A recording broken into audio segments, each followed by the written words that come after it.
আমিও তো বলতে পারি আল্লাহ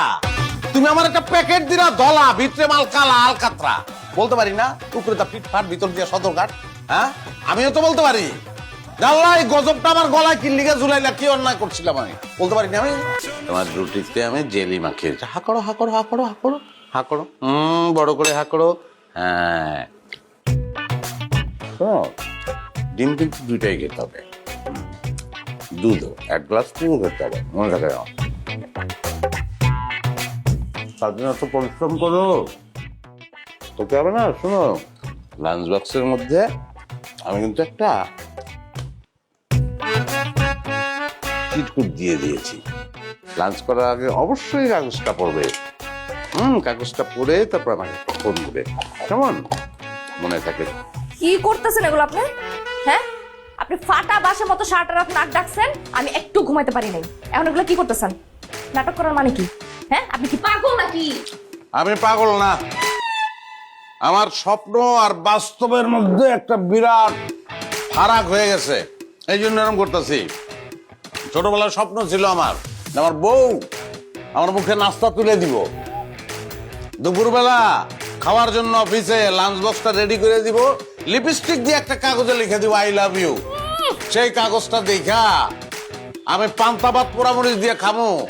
আমার বিরিয়ানি পোলাও খাইতে ইচ্ছা করবো না ঘটনা কি করছে বাস্তবে উল্টা হোটেল থেকে নাস্তাই না আমার খাইতে হইতেছে নিজের লাঞ্চ বক্স নিজেরই রেডি করতে হইতেছে হ্যাঁ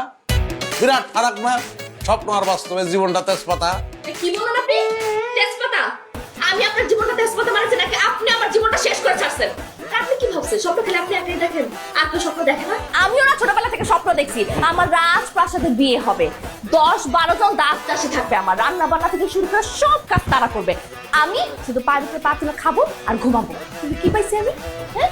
দাস দাসী তো দূরের কথা যে জামার সাথে আমার বিয়ে হচ্ছে সে রান্না বান্না পর্যন্ত ঠিক মতো করতে পারে না বাড়িতে আমি কেমনে থাকবো আল্লাহই জানে তুমি তো বাড়িতে নাই তুমি কোনো বাড়িতে নাই এটা তো কোনো বাড়ি না বাড়িতে থাকতে হলে কাজ কাম করতে হয় এটা তো 5 স্টার হোটেল খাইতেছো দাইতেছো চিতয়া গুতয়া ঘুমাইতেছো নানান ডিজাইনে ঘুমাইতেছো ফুর্তিতে আছো তো কি করলা তুমি তুমি আমার খাওয়ানোর খোটা দিতেছো খাবার খোটা দিতেছো আমার বাপের বাড়িতে আমি যা যা খাইতে আমার জীবনে চোখে পর্যন্ত দেখো নাই আরে এইটা ও বাবা 5 স্টার না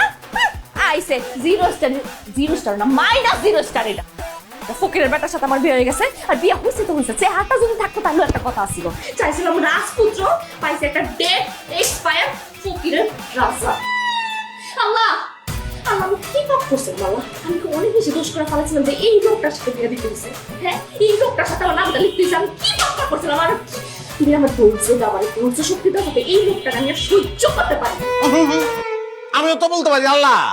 তুমি আমার একটা প্যাকেট দিলা দলা ভিতরে মাল কালা আলকাতরা বলতে পারি না উপরে তা ফিটফাট ভিতর দিয়ে সদরঘাট হ্যাঁ আমিও তো বলতে পারি আল্লাহ এই গজবটা আমার গলায় কিল্লিগে ঝুলাইলা কি অন্যায় করছিলাম আমি বলতে পারি না আমি বলতে পারোস তোরে বিয়ে করে আমার জীবনে যত স্বপ্ন আছে না সব এইভাবে ভাইয়া গেছে তাই তোরে বিয়া কইরা আমার জীবনটা এই যে বাঁচতেছে না এরকম বাজনা আমার কানে সবসময় বাজে তুই একটা শব্দ দূষণ আমি শব্দ দূষণ তোরে বিয়া করে আছে না আমার জীবনে সব স্বপ্ন এই যে দেখ এইভাবে লবণের মতো ধুলাই মিশা গেছে তুই আমার ভরা যৌবনে তুই এমনি পানি ঢালছস আমার ভরা যৌবন আমার যৌবন ওরে বাবা রে যৌবন তার হ্যাঁ এমনিতে যে চেহারা আর যে বয়স তার উপর আবার যৌবন না এই বার্ধক্য বয়স আমার যৌবনের মধ্যে আগুন জ্বালাতে চাইছে বার্ধক্যের কথা কষ্ট হয়ে যা